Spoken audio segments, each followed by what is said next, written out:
আসসালামু আলাইকুম কমার্সের ভাইরা, কি অবস্থা তোমাদের? প্রিভিয়াস ক্লাসে আমরা হচ্ছে লিফো সিস্টেম সম্পর্কে জানছিলাম। সেটা হচ্ছে হিসাব রক্ষণ, যে মজুত মাল হিসাব রক্ষণের একটা পদ্ধতি ছিল লিফো, মানে লেট ইন ফার্স্ট আউট। আর আজকের ক্লাসে আমরা শিখবো হচ্ছে FIFO, that means first in first out. ঠিক আছে, কি এটা?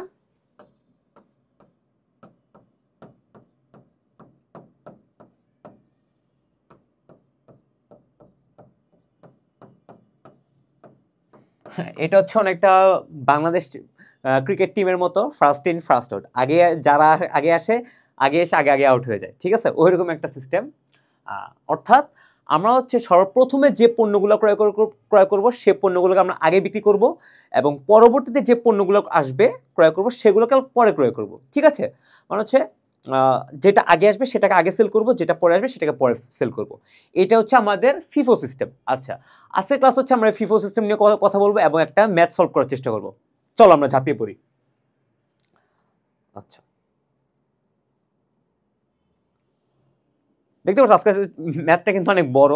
সো তোমরা অঙ্ক আমার সাথে লেগে থাকো, যাতে হচ্ছে আমরা অঙ্কটাকে সলভ করতে পারি খুব তাড়াতাড়ি। ঠিক আছে, তোমাদের সাহায্য ছাড়া কিন্তু আমি পারবো না। সো একসাথে অঙ্কটা শিখতে হবে। তো তোমাদেরকে অ্যাজ ইউজুয়াল আগে যেরকম বলছি এখনো বলতেছে যে অঙ্ক পারার সর্বপ্রথম রুলস হচ্ছে কি, প্রশ্নটা জানতে হবে, প্রশ্ন বুঝতে হবে, লেনদেনগুলো বুঝতে হবে। আমরা যেহেতু আমরা কমার্সের স্টুডেন্ট, ঠিক আছে, সো আমাদের কি করতে হবে, আগে লেনদেনগুলো ধরতে হবে, পরে হচ্ছে এটার অ্যাপ্লিকেশন বা ট্রিটমেন্টে যাইতে হবে। ঠিক আছে, সো আমাদের প্রথমটা লেনদেনটা কি বলছে, 1 তারিখে বলছে যে প্রারম্ভিক উদ্ধৃত 50 ইউনিট। ঠিক আছে, 50 ইউনিট প্রারম্ভিক উদ্ধৃত, আর টাকা হচ্ছে কত, 10 টাকা দরে। অর্থাৎ 10 টাকা দরে আমি কি করলাম, 50 ইউনিট পণ্য আগে ক্রয় করলাম। বুঝা গেছে? সো এটা যদি আমি ট্রিটমেন্ট করতে যাই তাহলে কি হবে বলো তো, 1 তারিখ 50 উদ্ধৃত 10 টাকা দরে। এটার জন্য তোমাকে ছক করতে হবে। ছকটা আমি তোমাদের জন্য আগেই করে রাখছি তোমাদের সুবিধার্থে। ঠিক আছে, সো 1 তারিখ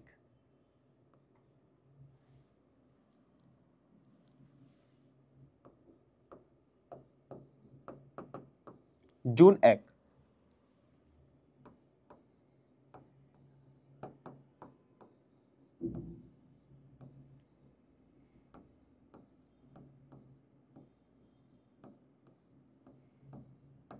এখানে তুমি প্রারম্ভিক ব্যালেন্স লিখতে পারো, ব্যালেন্স বিডি লিখতে পারো, দুইটার কথাই সেম। ঠিক আছে, যেটা লিখবা সেটাই সঠিক। সো যেহেতু প্রারম্ভিক উদ্ধৃত, তাহলে এটা তো প্রাপ্তিও না, ইস্যুও না, এটা হচ্ছে কি আমার একটা ব্যালেন্স রয়ে গেছে, সেই ব্যালেন্সটা হচ্ছে আমরা লিখে ফেলতে হবে। সো এটা হচ্ছে কি দর হচ্ছে কত, 10 টাকা দরে। একক কতগুলো একক ছিল, 50 একক ছিল, তাহলে 50। আর টাকা হচ্ছে কত, 500। ঠিক আছে,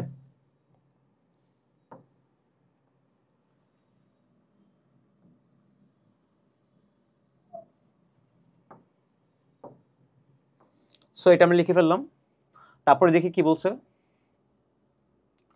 50 ইউনিট 10 একক 500 টাকা। ঠিক আছে, আমাদের জুনের 4 তারিখে কি বলছে, 60 ইউনিট পণ্য ক্রয় করছে। কি করলো, ক্রয় করলো। ঠিক আছে, সো 60 একক পণ্য ক্রয় করছে কত টাকা ধরে, 11 টাকা ধরে। ঠিক আছে, তাহলে ক্রয় যেহেতু ক্রয় করছে, তার মানে ক্রয় করলে কি পণ্য আসে নাকি যায়, অবশ্যই পণ্য আসে। সো আমাকে লিখতে হবে কোথায়, প্রাপ্তিতে লিখতে হবে।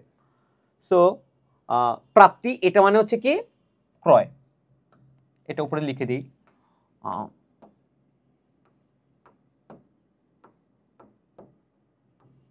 ঠিক আছে, এটা হচ্ছে তোমাদের জন্য সুন্দর একটা আপেল,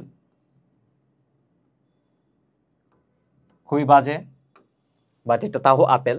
ঠিক আছে, সো এটা হচ্ছে কি আমাদের প্রাপ্তিটা হচ্ছে ক্রয়। ঠিক আছে, প্রাপ্তিটা হচ্ছে কি ক্রয়। সো ক্রয় আমরা যেহেতু জুনের 4 তারিখে আমরা ক্রয় করলাম, ক্রয় করার ফলে আমার কাছে প্রতিষ্ঠানে পণ্য আসছে, তাহলে এটা দর ছিল কত, দর ছিল 11 টাকা দরে 60 একক পণ্য, টাকা হচ্ছে কত, 660। ঠিক আছে, আর এখানে অ্যাজ ইউজুয়াল সিস্টেম, যে আগে যে পণ্যগুলো থাকবে সেগুলো আগে, পরে যেগুলো ক্রয় করা হবে সেগুলো পরে। তাহলে এখানে আগে কত 10 50 500, পরবর্তীতে আমি আবার ক্রয় করলাম 11 টাকা দরে 60 একক 660 টাকা।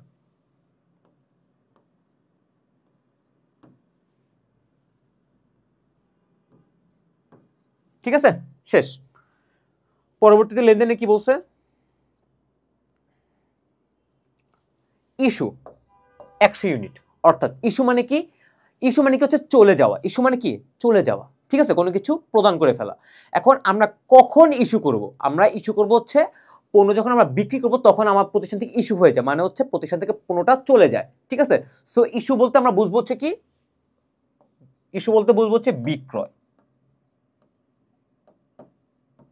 ঠিক আছে, বিক্রয়। আরেকটা ক্ষেত্রে ইস্যু হতে পারে, সেটা হচ্ছে আমরা যখন ক্রয় ফেরত থাকি, প্রতিষ্ঠানে কি থাকবে, ক্রয় ফেরত থাকবে, বুঝা গেছে। তো প্রতিষ্ঠানে যখন ক্রয় ফেরত থাকবে বা আমি অন্য কোথাও ক্রয় করলাম, ক্রয় করে ফেরত প্রদান করে দিছি, তাহলে ক্রয় করলে আমার পণ্যটাকে আসে এবং ফেরত দিয়ে দিলে চলে যায়। ঠিক আছে, যখন আমার প্রতিষ্ঠান থেকে চলে যায় পণ্য, তখনও সেটাকে আমরা কিসে লিখবো, ইস্যুর মধ্যে লিখবো। সো এখানে ইস্যু বলতে কাকে বোঝায়, ক্রয়, আচ্ছা এটা আমরা এখানে না লিখে আমরা অঙ্কের মধ্যে লিখি, তাহলে আমার ইস্যু কত একক, 100 ইউনিট। ঠিক আছে, তাহলে এখানে কি প্রাপ্তি হচ্ছে কি, ক্রয় অথবা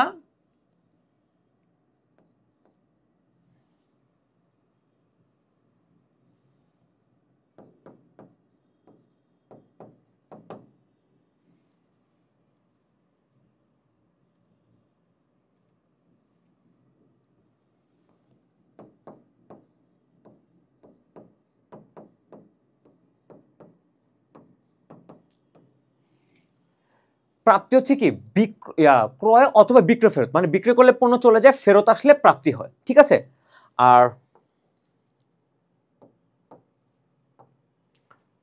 আর ইস্যু বলতে বোঝায় হচ্ছে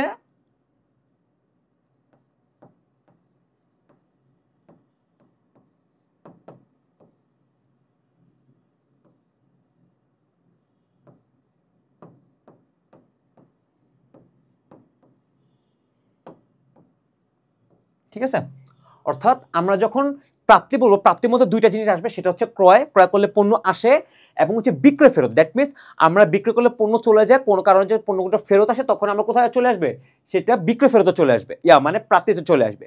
আর ইস্যু মানে হচ্ছে ইস্যু করা, কোন পণ্যটা হচ্ছে আমরা দিয়ে দেওয়া। ঠিক আছে, তো সেক্ষেত্রে ইস্যু ক্ষেত্রে কি আসবে, হয় বিক্রয় আসবে, মানে বিক্রয় করলে পণ্য চলে যায়, এবং হচ্ছে ক্রয় ফেরত, ক্রয় ফেরত মানে হচ্ছে আমরা যখন পণ্য ক্রয় করলে আর ফেরত আসে, মানে প্রাপ্তি হয়, আমরা যখন ফেরত দিয়ে দেবো তখন পণ্যটা চলে যাবে। ঠিক আছে, এই দুইটা আসতে পারে কোথায়, ইস্যুতে।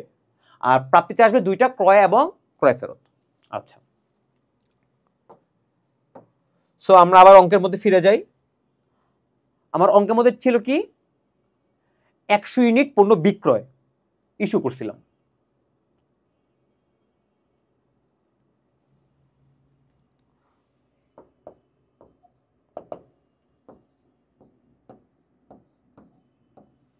ঠিক আছে, ইস্যু 100 ইউনিট, তাহলে 100 ইউনিট যেহেতু আমি বিক্রি করব, তখন আমাকে বিক্রি করতে হবে কি, ফিফো সিস্টেম। দ্যাট মিনস উপর থেকে নিচে। আগে হচ্ছে আমার ফার্স্টের যে পণ্যটা আসছিল সেটা আমি আগে বিক্রি করব, সেটা কোনটা ছিল, এই যে 10 টাকা দরে 50 একক পণ্য, সেটা হচ্ছে 500 টাকা, সেটা আগে বিক্রি করতে হবে। তারপর হচ্ছে পরবর্তীতে আমি যে পণ্যটা বিক্রি মানে ক্রয় করলাম, সেটা হচ্ছে 11 টাকা দরে 60 একক, তারপর সেটা বিক্রি করতে হবে। সো আমার লাগবে হচ্ছে 100 একক পণ্য। তাহলে প্রথমে হচ্ছে আমি আগে এটাকে এটাকে বিক্রি করব, এটাকে বিক্রি করতেছি, তাহলে 10 টাকা দরে, শেষ। আমার টোটাল পণ্য লাগতো কত, 100 পিস বিক্রি করলাম, আমি 50 একক বিক্রি করে ফেললাম, এখন আমাকে আরো কত বিক্রি করতে হবে, 50 একক। সো এখন আমি বিক্রি করব এখান থেকে 60 একক আছে, 60 একক থেকে 50 চলে গেলে কত থাকবে, আরো থাকবে 10 একক। তাহলে এটা কত, 11 টাকা দরে, 11 টাকা দরে 50 একক, 550 টাকা। ঠিক আছে, আর আমার অবশিষ্ট রয়ে গেল কত একক, 10 একক। 11 টাকা দরে 10 একক। ঠিক আছে, 11 টাকা দরে 10 একক আমার পণ্য এখনো কি হয়ে গেল, রয়ে গেল। এরপরে দেখি কি বলছে, 14 তারিখে কি বলছে, ইস্যু 5 একক, অর্থাৎ আমার কি করলো, আমার 10 একক রয়ে গেছে, এখন আমাকে আরো 5 একক ইস্যু করতে হবে, মানে বিক্রি করে ফেলছি, ঠিক আছে। সো সেই ক্ষেত্রে আমার কি করতে হবে, 14 তারিখ আবার ইস্যু, ঠিক আছে। সো ইস্যু আমার এখানে মাঝখানে ঘরে হবে, আমার একক রয়ে ছিল কতগুলা, 10 একক, 11 টাকা ধরে, এর মধ্যে 5 একক আমি বিক্রি করে ফেলছি, তাহলে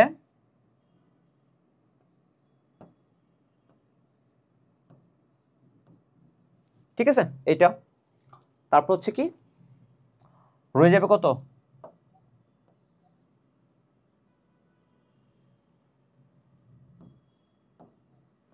ঠিক আছে, 5 একক বিক্রি করে ফেললাম 11 টাকা ধরে 55 টাকা, আর এক ব্যালেন্স রয়ে গেল কত, 11 টাকা ধরে 5 একক 55 টাকা, ঠিক আছে। ওকে, তারপর দেখি কি বলছে, 18 তারিখে পণ্য ক্রয় করা হয়েছে, 18 থেকে পণ্য ক্রয় করছে কত একক, 80 ইউনিট। এই দেখো 80 ইউনিট পণ্য ক্রয় করা হয়েছে কত টাকা ধরে, 12 টাকা ধরে ক্রয় করা হয়েছে, ঠিক আছে। সো 18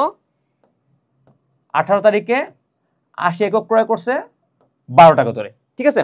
তাহলে আমি এটা ট্রিটমেন্ট দিই,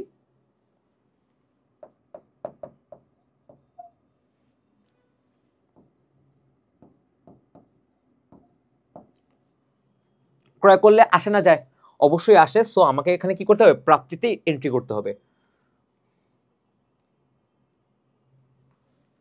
দর হচ্ছে কত, 12 টাকা দরে 80 একক পণ্য। সো এটা হিসাব করলে কত হয়,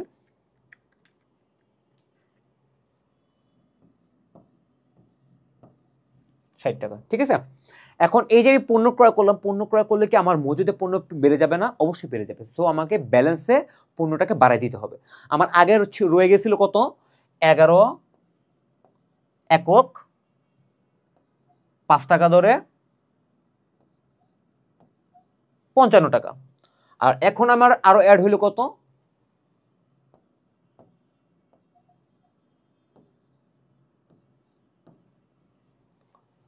12 টাকা ধরে 80 একক 960 টাকা, ঠিক আছে। এটা আমার নতুন করে অ্যাড হইল। দেখি 22 তারিখে কি বলছে, 22 তারিখে আমাকে বলছে ইস্যু 50 ইউনিট, মানে 50 তারিখ 50 ইউনিট পণ্য আবার সে কি করে ফেলছে, বিক্রি করে ফেলছে, ইস্যু করে ফেলছে, কয় তারিখে, 22 তারিখে, ঠিক আছে। সো আমার সিস্টেম যেহেতু ফিফো, তাহলে আমার পণ্যগুলো বিক্রি হবে কোথা থেকে, উপরে থেকে, ঠিক আছে। আগে 5 একক বিক্রি করব, পরে 80 থেকে বাকিগুলো বিক্রি করব, ঠিক আছে। তাহলে আমার তারিখ হচ্ছে কবে, 22 তারিখ ইস্যু,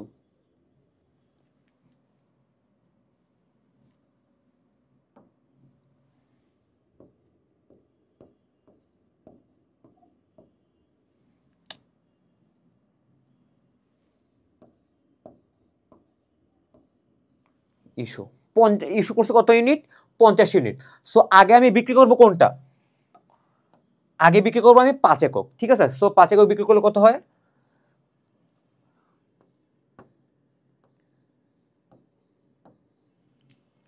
11 টাকা ধরে 5 একক 55 টাকা। এবার বাকি 50 একক বিক্রি করব, 5 একক চলে গেল, আরো থাকবে কত, 45 একক। তাহলে 45 একক কত হবে, 12 টাকা ধরে 45 একক 540 টাকা,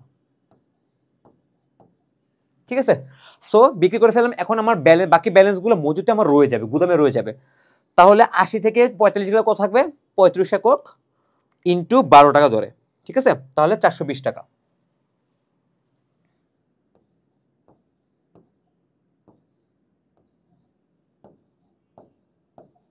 ঠিক আছে। এই এককগুলো আমার রয়ে গেছে, ঠিক আছে। সো আমরা হচ্ছে এবার পরের পেজে যাই। আচ্ছা, আমাদের কোশ্চেনটাকে দেখে নিই, এরপরে কি বলছে। 24 তারিখ, 24 তারিখ কি বলছে, 18 তারিখে ক্রয়কৃত পণ্য 10 ইউনিট ফেরত দেওয়া হলো।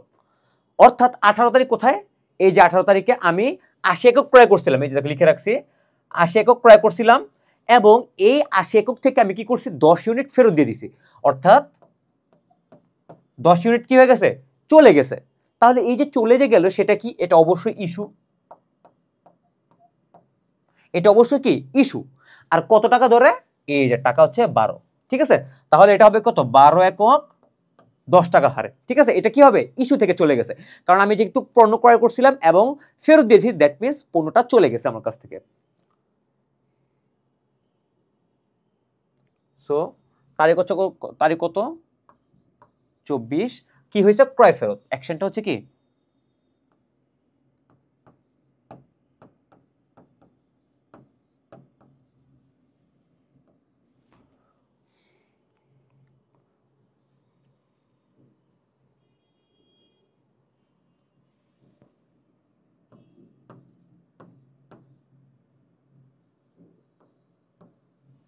টাকা, ঠিক আছে। সো দেখি, এই যে ঘটনাটা এসে এখানে, ঠিক আছে। সো এখন আমাকে কি করতে হবে, 5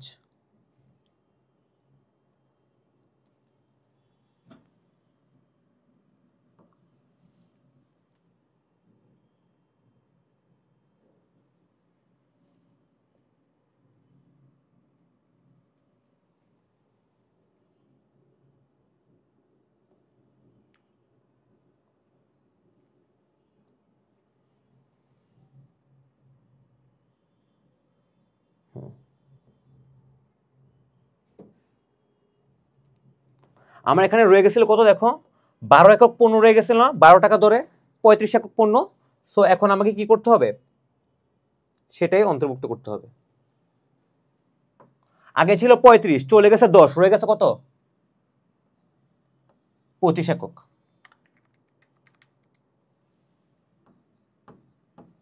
ঠিক আছে। সো আমার 12 টাকা ধরে 25 একক রয়ে গেছে, আগে ছিল 35 একক, 10 একক ফেরত দিয়ে দিচ্ছি, এখন রয়ে গেছে কত, 25 একক। এরপরে কি বলছে দেখি, 26 তারিখে 150 একক 12.5 টাকা হারে ক্রয় করা হয়েছে। তাহলে যেহেতু আমাদের ক্রয় করেছে, তার মানে কি আমার পণ্য কি আমি পাওয়া গেছে নাকি চলে গেছে, অবশ্যই প্রাপ্তি হয়ে গেছে, ঠিক আছে। সো এখানে হচ্ছে কি প্রাপ্তি, ঠিক আছে, এটা কি হলো প্রাপ্তি। সো আমাকে লিখতে হবে, প্রাপ্তিতে লিখতে হবে। সো 150 ইউনিট 12.5 টাকা।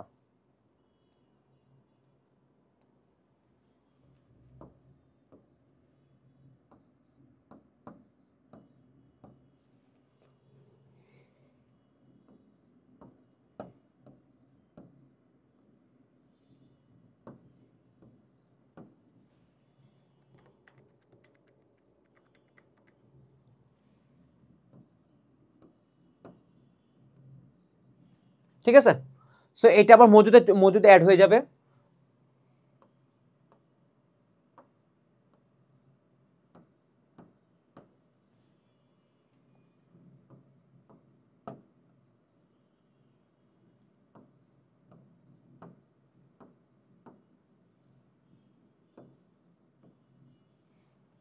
Okay fine. তারপর কি বলছে, 28 তারিখে আমাকে বলছে ইস্যু 20 ইউনিট ইস্যু, অর্থাৎ আমি আবার কি করলাম, বিক্রি করে দিছি, কত ইউনিট বিক্রি করে দিছি, 50 ইউনিট। কত ইউনিট, 50, ঠিক আছে। সো যেহেতু এটা ফিফো সিস্টেম, তাহলে আমি কোথা থেকে 20 ইউনিট বাদ দিব, আমরা লিফিতে কি করেছিলাম, লিফিতে করেছিলাম হচ্ছে নিচে থেকে বিয়োগ করছি, এই যে এখান থেকে, ঠিক আছে। যেহেতু আমার নিচে থেকে শেষের পণ্য আগে যাবে, আর যেহেতু এটা হচ্ছে লিফো, সো আমরা আগে এখান থেকে কি করব, আমরা এখান থেকে বিয়োগ না করে বরং আমরা বিয়োগ করবো হচ্ছে প্রথম, অর্থাৎ প্রথম পণ্যগুলো কোনগুলা, যে 12 টাকা দরে 25 একক পণ্যগুলো ছিল আমাদের প্রথমে ক্রয় করা। সো এখান থেকে আমি কি করে দিব, বিয়োগ করে দিব, ঠিক আছে। সো আমার তারিখটা ছিল কবে, 28।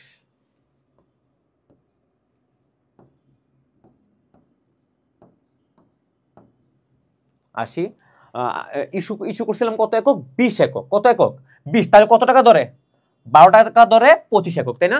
ওকে, 12 টাকা দরে 20 একক কত আসবে? 240 টাকা। ঠিক আছে, আচ্ছা তাহলে এই যে 25 একক ছিল, 20 একক শেষ হয়ে গেছে, আরো রয়ে গেছে কত একক? 5 একক রয়ে গেছে। তাহলে কত টাকা দরে? 12 টাকা দরে। সো 12 টাকা দরে 5 একক 60 টাকা। আর নিচে 150 একক থেকে কোনো পণ্য বিয়োগ হয়েছে? এখনো হয়নি। সো এটা যেভাবে আছে ওইভাবেই থেকে যাবে।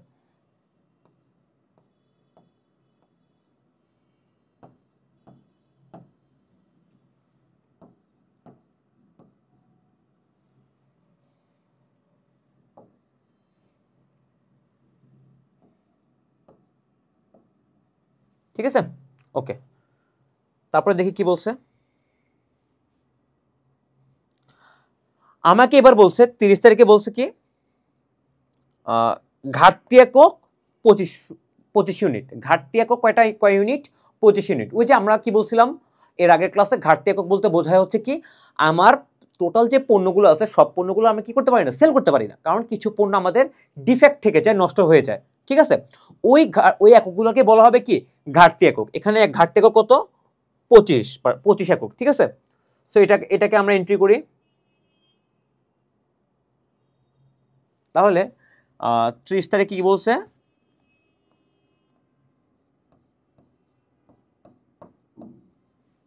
30 তারিখ কি বলছে? ঘাটতি একক। ঘাটতি কি প্রাপ্তিতে আসবে না ইস্যুতে আসবে? অবশ্যই ইস্যুতে আসবে। কারণ কেন? ঘাটতি একক মানে হচ্ছে চলে গেছে। ঠিক আছে, এগুলো আমরা সেল করতে পারবো না, দ্যাট মিনস এগুলো চলে গেছে। সো কয় একক ছিল? 25 একক। ঘাটতি কত? 25 একক। সো 25 একক যেহেতু, তার মানে আগে আমার কোথায় যাবে? এখানে আমার 5 ইউনিট রয়ে গেছিল না? সো আমার আগে উপর থেকে যাবে, তারপর হচ্ছে নিচে আসবে। সো এখান থেকে যাবে 5 ইউনিট। তো 12 টাকা হারে 5 ইউনিট। ঠিক আছে, 60। ঠিক আছে, এরপরে আমার 20 একক টোটাল ঘাটতি হচ্ছে কত? 25 একক। সো আগে আমার 12 টাকা 5 ইউনিট চলে গেছে 12 টাকা হারে, আরো লাগবে কত ইউনিট? 20 ইউনিট। এই 20 ইউনিট আমরা সংগ্রহ করব এখান থেকে। ঠিক আছে,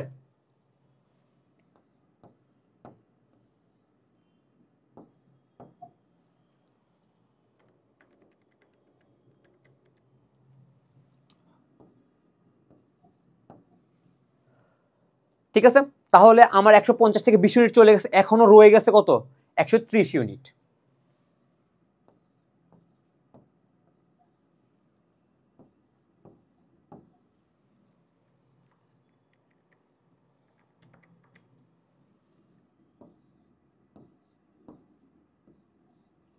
তাহলে আমার টাকা রয়ে গেল কত? আমার যে পণ্য রয়ে গেছে সেটা হচ্ছে কত? 12 টাকা, 12.5 টাকা ধরে 130 ইউনিট, সেটা হচ্ছে 1625 টাকা। ঠিক আছে, সো এটাই হচ্ছে আমার ব্যালেন্স। আর সমাপনী মজুত পণ্য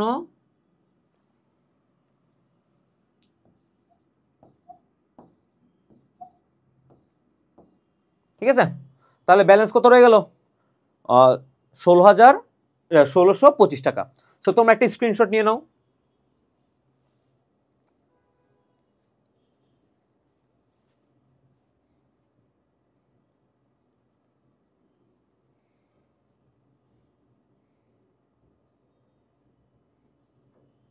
ঠিক আছে, সো এর মাধ্যমে তোমাদের ফিফো সিস্টেম শেষ হয়ে গেল। আশা করি তোমরা সবাই পারবে। এবং হচ্ছে অ্যাকাউন্টিংয়ের যে বিষয়, বা নট অনলি অ্যাকাউন্টিং, সকল ধরনের ম্যাথমেটিক্সের তোমার সাবজেক্টগুলো হচ্ছে তোমার অনেক বেশি প্র্যাকটিসের উপরে থাকতে হবে। তুমি যত বেশি প্র্যাকটিস করবা তত হচ্ছে তোমার এই অ্যাকাউন্টিংয়ে যে নট অনলি অ্যাকাউন্টিং, সব ম্যাথসগুলো সলভ হয়ে যাবে। ঠিক আছে, সো আশা করি তোমার বাসায় অনেক বেশি প্র্যাকটিস করবা এবং অনেক ভালো থাকবা আর হালকেস্টাইনের সাথে থাকবা। Thank you.